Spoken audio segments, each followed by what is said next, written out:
রাধে রাধে। জ্ঞানই হলো প্রকৃত আলোর উৎস, আর সেই আলোর পথ আমাদের নিয়ে যায় অনন্ত সত্যর দিকে। চোখ দুটি বন্ধ করে শুধু কথাগুলো শুনুন। জীবনের লক্ষ্য স্থির রাখা আবশ্যক, কারণ লক্ষ্যহীন জীবন মানুষকে ভুল পথে চালিত করে। নিজের ইন্দ্রিয় থেকে প্রাপ্ত আনন্দ প্রথমে অমৃতর মতো মনে হলেও শেষ পর্যন্ত এটি বিষের ন্যায় ক্ষতিকারক হয়ে ওঠে, যা কেবল মানুষের জীবনকে পাপে পরিপূর্ণ করে। মানুষের কামনা ও বাসনাই হল প্রভূত দুঃখের প্রধান কারণ।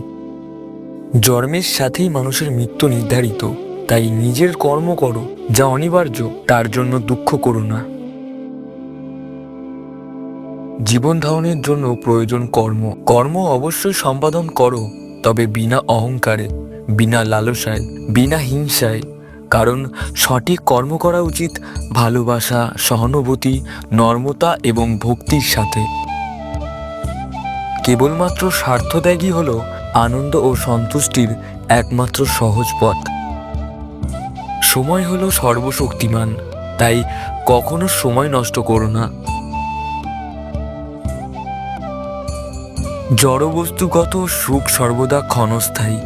কেবল ঈশ্বরের প্রতি আত্মসমর্পণ এবং ভক্তি হল অনন্ত সুখের একমাত্র পথ। যা হয়েছে তা ভালোই হয়েছে, যা হচ্ছে তা ভালোই হচ্ছে, যা হবে তা ভালোই হবে। তাই ভবিষ্যতে কি হবে তাই নিয়ে ভেবে লাভ নেই। বর্তমান নিয়ে পরম আনন্দে বাঁচতে শেখো। নিজের মনকে সর্বদা কর্মের উপর স্থির করো, কর্মফলের উপর নয়।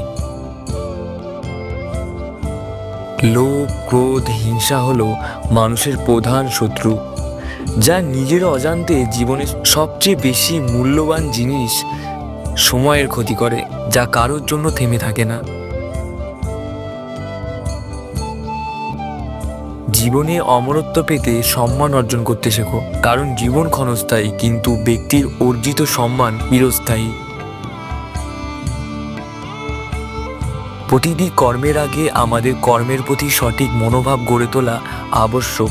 তবে সঠিক উদ্দেশ্য নিয়ে সঠিক কাজ সম্পূর্ণ করাই হলো আমাদের জীবনের পরম সাফল্য। বৈষয়িক জগৎ মানুষের কাছে প্রথমে আনন্দ ও সন্তুষ্টি যেমন নিয়ে আসে, ঠিক তেমনই সময়ের সাথে বহু দুঃখ কষ্ট বয়ে নিয়ে আসে। কারণ বৈষয়িক সম্পত্তি পাওয়ার চেয়ে তা হারিয়ে ফেলার ভয় ও উদ্বেগ মানুষের মধ্যে বহুগুণ বেশি হয়ে যায়। বিবেক ও বুদ্ধি হলো মানুষের পরম সম্পদ, যা সঠিক সময় জীবনের সঠিক দিশা বেছে নিতে সাহায্য করে। প্রজ্বলিত অগ্নি যেমন জ্বালানি কাঠকে ছাইতে পরিণত করে, ঠিক একইভাবে আমাদের জ্ঞান আলো আমাদের মনের মধ্যে থাকা আত্ম অহংকারকে ছাইতে পরিণত করে। লোভ, ক্রোধ, হিংসা পরম শত্রু, যার উপর নিয়ন্ত্রণ না থাকলে মানুষের মৃত্যু অনিবার্য। যদি ভিডিওটি ভালো লেগে থাকে তাহলে অবশ্যই একটি লাইক করবেন এবং চ্যানেলটিকে সাবস্ক্রাইব করে জীবনের প্রতিটি ধাপে সত্য, ধর্ম এবং কর্মের পথে চলুন। ইউনিভার্স অফ তারকে যোগ দিন, সাবস্ক্রাইব করুন এবং জ্ঞানের এই যাত্রায় আমাদের সঙ্গী হন।